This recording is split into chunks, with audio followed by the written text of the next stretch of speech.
In Ogimi village, an elderly woman well past 90 prepares a plain warm breakfast. She's never taken a supplement in her life, and she's quietly outlived nearly every Western wellness trend. The foods on her table cost almost nothing. There are only six of them. By the end, you'll know all six, and the last one is the food almost nobody in the West eats, even though it may matter most. The first food is fermented soy, and it travels across Asia in forms you may already know. In Japan, it's natto. Across the water in Indonesia, it's tempeh. And in southern China, it's douchi. Fermentation weaves the same lesson through Japanese natto, Indonesian tempeh, and Chinese douchi. The process changes the soybean into something your gut recognizes more readily, and it produces vitamin K2 along the way. That change isn't the same as plain tofu or unfermented soy milk, and the science makes the difference clear.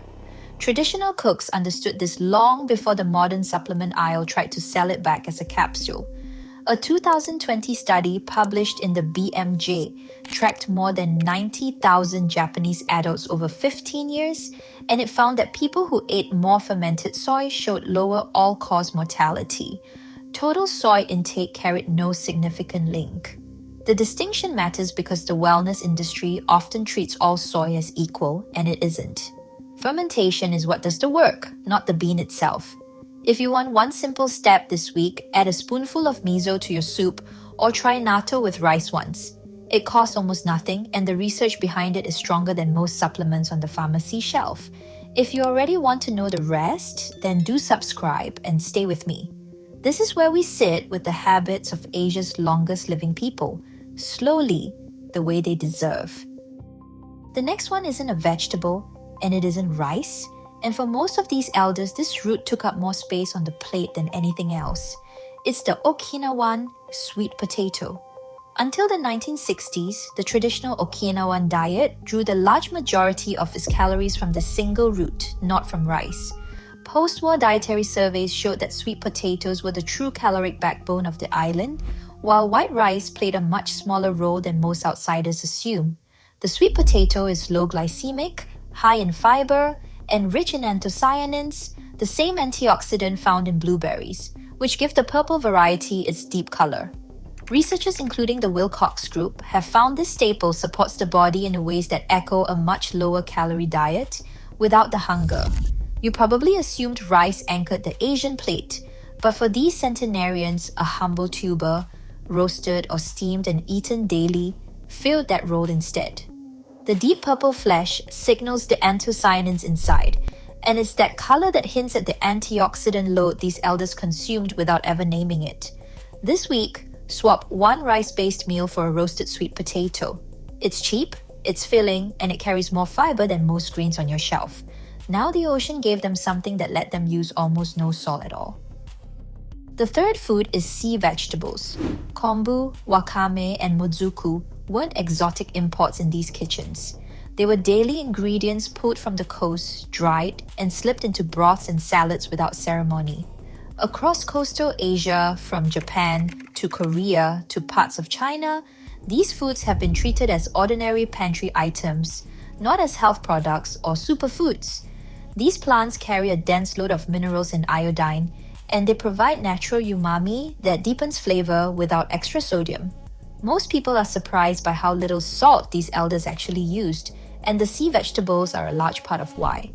The traditional cook didn't measure iodine or count milligrams. She simply knew that a small piece of kombu turned the whole pot richer.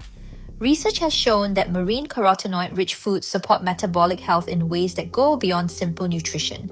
If you want to start this week, drop one strip of kombu into your next soup or stew and let it simmer.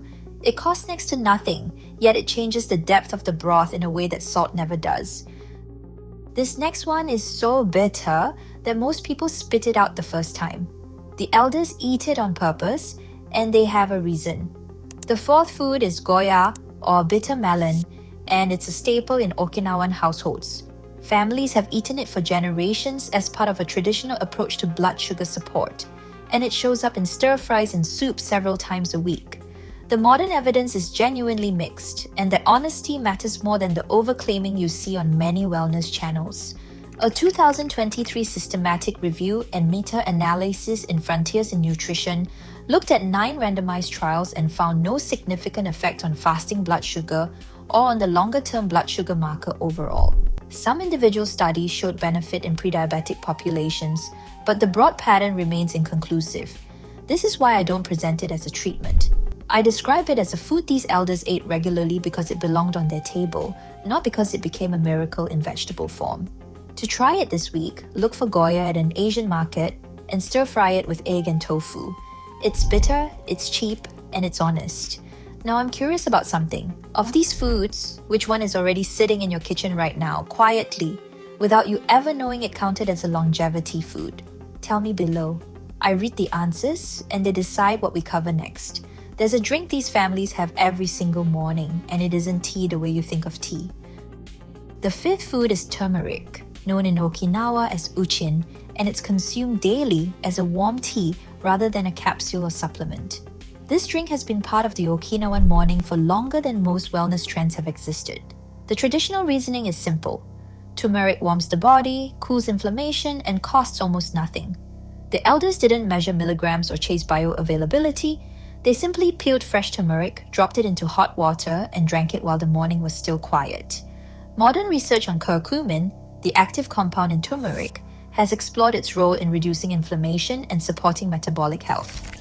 The Wilcox Group and the Okinawa Research Center for Longevity Science have recorded that turmeric appears among the foods that may support the body the way eating less would.